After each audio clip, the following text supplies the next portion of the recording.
Welcome back to open med school.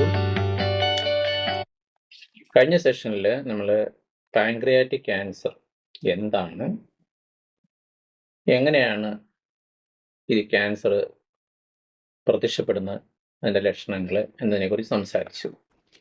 ഇന്ന് നമ്മൾ സംസാരിക്കാൻ ഉദ്ദേശിക്കുന്നത് പാൻക്രിയാറ്റിക് ക്യാൻസറിന് കാരണമാകുന്നത് അല്ലെങ്കിൽ എന്തുകൊണ്ടാണ് ഇത് ഉണ്ടാകുന്നത് എന്നതിനെക്കുറിച്ചാണ്. ഞാൻ doctor Andrews, professor of medicine, consultant neurologist. Pancreatic ക്യാൻസറിന് എന്താണ് കാരണമെന്നതിന് വ്യക്തമായ ഉത്തരങ്ങളില്ല.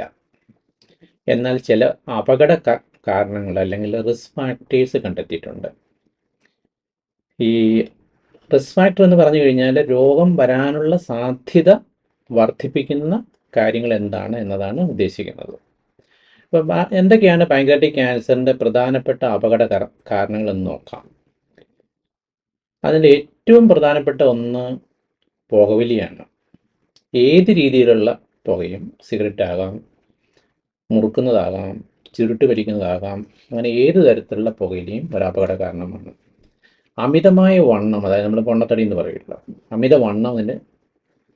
പിന്നെ പ്രമേഹം, പ്രത്യേകിച്ച് പുതിയതായി ഉണ്ടാകുന്ന പ്രമേഹം, ഇത് പാൻക്രിയാറ്റിക് ക്യാൻസർ കാരണം ഉണ്ടായതാകാം, അല്ലെങ്കിൽ പ്രമേഹമുള്ളവർക്ക് ക്യാൻസർ ഉണ്ടാകാം. പിന്നെ നമ്മൾ ചില എൻവയൺമെൻറ്റിൽ ഉണ്ടാകുന്ന, നമ്മുടെ പരിസരത്തിലുണ്ടാകുന്ന ചില പ്രശ്നങ്ങൾ, അതായത് പെട്രോ കെമിക്കൽസ്, കീടനാശിനികൾ, ചില രാസവസ്തുക്കളുമായിട്ടുള്ള സമ്പർക്കം. പിന്നെ പാൻക്രിയാസിന് വരുന്ന ഒരു അസുഖമാണ് ക്രോണിക് പാൻക്രിയാറ്റൈറ്റിസ്, അതായത് നമ്മുടെ പാൻക്രിയാസിന് വരുന്ന ഒരു വീക്കം. ഇതുണ്ടാകുന്നവർക്കും ക്യാൻസറിന് സാധ്യത കൂടുതലാണ്. പിന്നെ ജനിതകമായ ചില കാരണങ്ങൾ, നമ്മൾ കഴിഞ്ഞ തവണ പറഞ്ഞിരുന്നു, ക്യാൻസറിൻ്റെ ഒരു പ്രധാന കാരണം സെല്ലുകളിൽ ഉണ്ടാകുന്ന, അതായത് DNA ഉണ്ടാകുന്ന ചില ചേഞ്ചസ്, നമ്മൾ മ്യൂട്ടേഷൻസ് എന്ന് പറയും. ഈ ജനിതകമായ മാറ്റങ്ങൾ ഒരു തലമുറയിൽ നിന്ന് അടുത്ത തലമുറയിലേക്ക് കൈമാറ്റം ചെയ്യപ്പെടാം. അതിന് കൈമാറ്റം ചെയ്യപ്പെടുന്ന ആ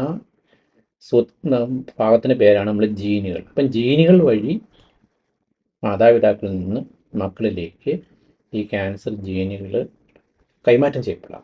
അങ്ങനെയുള്ളൊരു ജീനാണ് BRCA1, BRCA1 and 2 എന്ന് പറയും. ഇത് ബ്രസ്റ്റ് ക്യാൻസർ ആണ് BRCA എന്ന് ഉദ്ദേശിക്കുന്നത്. ബ്രസ്റ്റ് ക്യാൻസറിൻ്റെ ഒരു ജീനാണ്. പക്ഷേ ഈ ക്യാൻസർ ഉള്ളവർക്ക് പാൻക്രിയാറ്റിക് ക്യാൻസർ, പിന്നെ ആമാശയത്തിൻ്റെ ക്യാൻസർ, ഓവറിയുടെ ക്യാൻസർ, ഇങ്ങനെയുള്ള പല ക്യാൻസറുകളും ജനിതകമായി തന്നെ കൈമാറ്റം ചെയ്യപ്പെടാം. അപ്പോൾ ഇതൊക്കെയാണ് പ്രധാനപ്പെട്ട കാരണങ്ങൾ. യഥാർത്ഥ കാരണം എന്താണെന്ന് നമുക്ക് കൃത്യമായും അറിയില്ല. ഇനി എങ്ങനെയാണ് പാൻക്രിയാറ്റിക് ക്യാൻസർ കണ്ടെത്തുന്നത്, അല്ലെങ്കിൽ എങ്ങനെയാണ് നിർണ്ണയിക്കുന്നതെന്ന് നോക്കാം. പാൻക്രിയാറ്റിക് ക്യാൻസർ പ്രാരംഭ ഘട്ടത്തിൽ കണ്ടെത്തുന്നതിന് വളരെ ബുദ്ധിമുട്ടുള്ള രോഗമാണ്. ഞാനത് കഴിഞ്ഞ തവണ പറഞ്ഞിരുന്നു. കാരണം പ്രാരംഭഘട്ടത്തിൽ കാര്യമായ ലക്ഷണങ്ങൾ കാണത്തില്ല. ടെസ്റ്റ് ചെയ്യുന്ന പതിവായി കാണുന്ന അല്ല ഇമേജിംഗ് ടെസ്റ്റുകൾ, നമ്മൾ ഇമേജിംഗ് ഉദ്ദേശിക്കുന്ന സ്കാന്, അതായത് അൾട്രാസൗണ്ട് സ്കാനാണല്ലോ സാധാരണ ചെയ്യുക. ഇതിലൊന്നും ഈ ക്യാൻസർ മുഴകൾ കണ്ടെത്തണമെന്നില്ല. ആയതിനാൽ പാൻക്രിയാറ്റിക് ക്യാൻസറിന് നമുക്കൊരു സങ്കീർണമായിട്ട് പറയാം. ഇത് പല സ്റ്റേജുകളിലാണ് ഈ ക്യാൻസർ കാണുക. അത് നമ്മൾ 4 സ്റ്റേജായിട്ടാണ്. 4ാമത്തെ സ്റ്റേജിലാണ് പലപ്പോഴും ഇത് കണ്ടെത്തുക.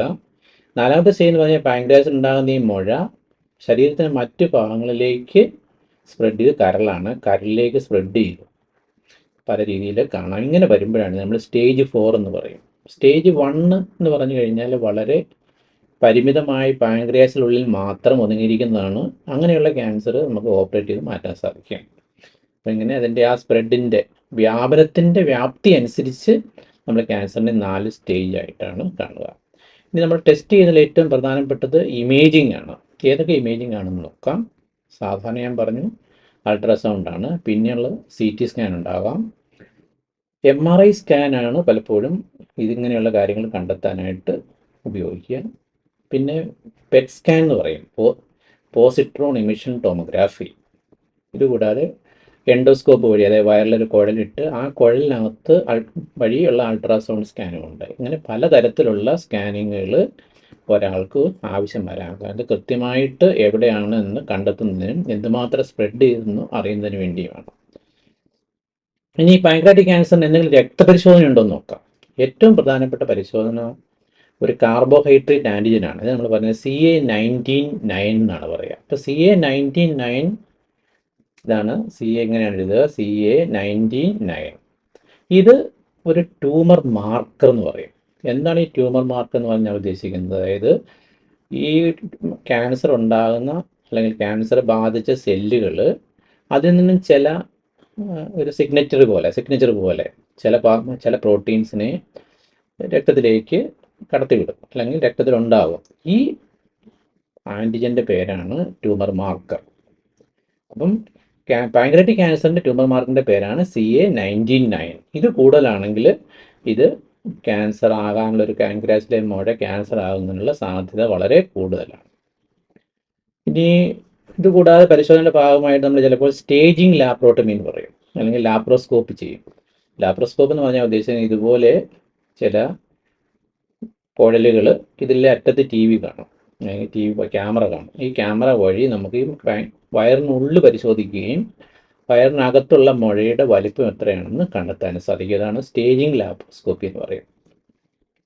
പിന്നെ ഞാൻ നേരത്തെ പറഞ്ഞിരുന്നു, ചില ജനിതക മാറ്റങ്ങളെ മ്യൂട്ടേഷൻസ് ഒരു കുടുംബത്തിൽ നിന്നും മറ്റ് അംഗങ്ങളിലേക്ക് ട്രാൻസ്ഫർ ചെയ്യപ്പെടുന്നുണ്ട്. അതിലേറ്റവും പ്രധാനപ്പെട്ട ജീനാണ് ഈ പറഞ്ഞ BRCA1, BRCA2. ഇത് ബ്രസ്റ്റ് ക്യാൻസറിൻ്റെ ഷോർട്ട് ഫോമാണ്. ഇത് സ്തനാർബുദത്തിൻ്റെ ഒരു മാർക്കറാണ്. പക്ഷേ ഇത് prostate cancer, breast cancer, gastric cancer, പിന്നെ ഓവേറിയൻ ക്യാൻസർ, പാൻക്രിയാറ്റിക് ക്യാൻസർ, ഇങ്ങനെയുള്ള എല്ലാ പല വിധത്തിലുള്ള ട്യൂമറുകളുടെയും ഒരു മാർക്കറാണ്. പക്ഷേ ഇത് നമ്മൾ അറിഞ്ഞിരിക്കേണ്ടത്, ഈ മാർക്കർ ഉള്ളത് കൊണ്ട് ആൾക്ക് ക്യാൻസർ വരണമെന്നില്ല. പക്ഷേ അതൊരു അപകട സാധ്യതയുള്ള കാര്യമാണ്.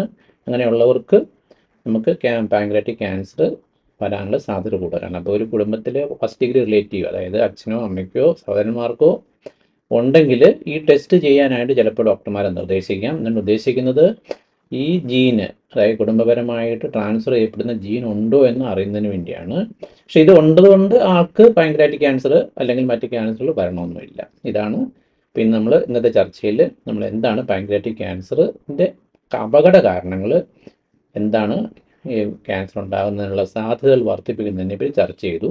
അടുത്ത സെഷനിൽ നമ്മൾ പാൻക്രിയാറ്റിക് ക്യാൻസർ എന്താണ്, റിസെക്റ്റബിൾ ക്യാൻസർ എന്താണ്, അൺറിസെക്റ്റബിൾ ക്യാൻസർ എന്നതിനെക്കുറിച്ച് സംസാരിക്കുന്നതാണ്.